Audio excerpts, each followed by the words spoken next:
We are back on Inside Politics today talking with MTSU professor Dr. John Weil about the U.S. Supreme Court. Dr. Weil, there's also a case that the court's going to take up that involves voting rights, particularly in North Carolina. Some Republicans there in the legislature say the legislature's power to redraw congressional districts is supreme and not subject to state court or state constitutional review or challenge.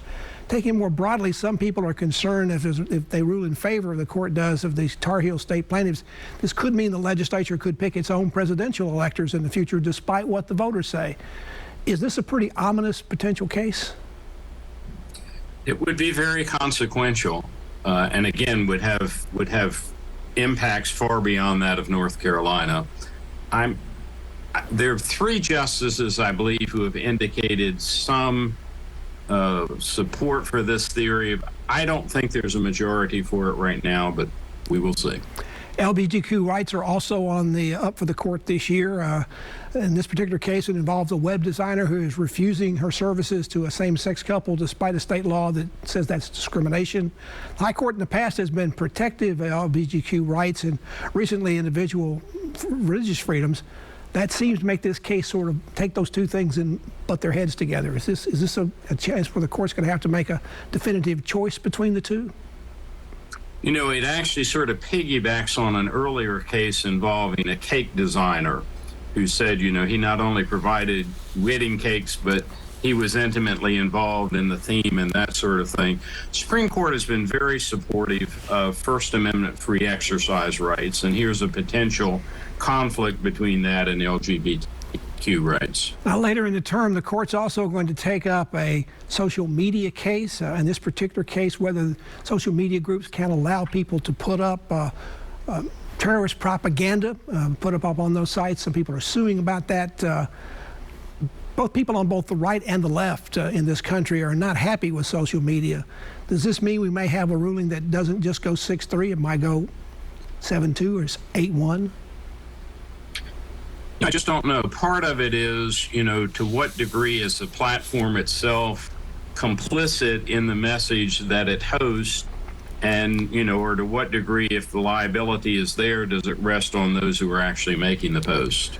The court's always had its disagreements, but it seems to me more of these disagreements are coming out publicly. Is there any sign that the justices are not getting along privately either? Well, you know, CNN had a program on Sunday night in which they quoted a fairly prominent commentator on the court who basically said, these justices don't like each other. And one of the fascinating things about, you know, two justices who have recently departed from the court and both died, Justice Scalia and Justice Ginsburg, were as polar opposite politically as they could be, but they like to hang out together, went to opera, shared many common interests, and that component seems to be missing. It also appears the public is not necessarily happy with the trend of the court. One poll has their support among the public as low as 25%. Is that about the lowest you can ever remember it being?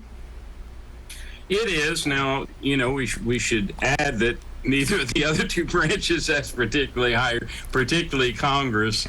You know, it's interesting, in Congress, everybody always bad-mouthing the institution and saying how bad it is, but if you ask them about their own individual members, they're usually fairly supportive.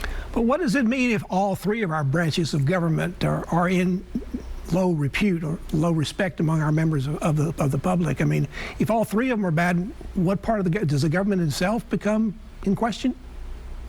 You know, I guess I'm sort of with Winston Churchill on this. He used to say that democracy, Republican democracy, was the worst form of government that we had, except for all the others. And absent an alternative, I think it's probably still the best. Should the justices have a strategy to do something to restore more public confidence, or is that something they're not supposed to be concerned about? It's supposed to be above the fray?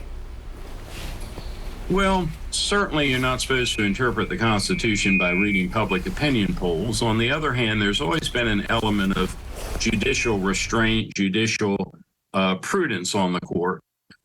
Individuals often who were very liberal or conservative before they got to the court sometimes said, even when they got to the court, said, well, these are decisions for the political branches rather than for us. Another recent poll found that 42% of the public, or those respondents, said the High Court has become too conservative. Are the conservatives on the court perhaps pushing their agenda too far and too fast? It's possible. And of course, part of what's happened here, if you remember, at the end of Obama's term, he actually nominated Merrick Garland, who, in my judgment, was a very worthy, judicial candidate. He didn't get that, but in the last year or less than a year of the Trump administration, Republicans were able to push through a second nominee. So part of the imbalance here is coming from the actions of a very partisan Senate. If President Joe Biden doesn't do well in the midterm elections, he still has 2 more years in office. If there happens to become a vacancy on the Supreme Court between now and 2024, is there any way he can get that filled if the Democrats don't keep control of the Senate in the 2022 election? I don't know. Certainly, Obama did not have much success in his last year. But I would caution here, if either side pushes partisanship too far, there's one proposal for a constitutional amendment that intrigues me, which basically says president makes a nomination and the Senate acts within 60. The Senate has to take a vote within 60 days, and if the vote is no, and there's another nomination, they get 30 days on the next go round to do something to just assure that each nomination is not, can we outweight this president in the hopes of getting one from our own party. Not to get too picky, but 60 days would be one of the fastest confirmation dates of anybody in terms of how long it takes to get somebody through the Senate. You think either party would really be in favor of something like that? Even maybe make it longer. It's not so much, maybe it should be 90 days instead. I don't know, but I do think. I think there comes a point where just inaction becomes a form of action, and senators, they should be willing to go on the record one way or the other as to what they support. Dr. John Weil, MTSU political science professor, is our guest on Inside Politics. We've been talking about the Supreme Court and its new term, which began this past week. Back to continue our conversation after this break.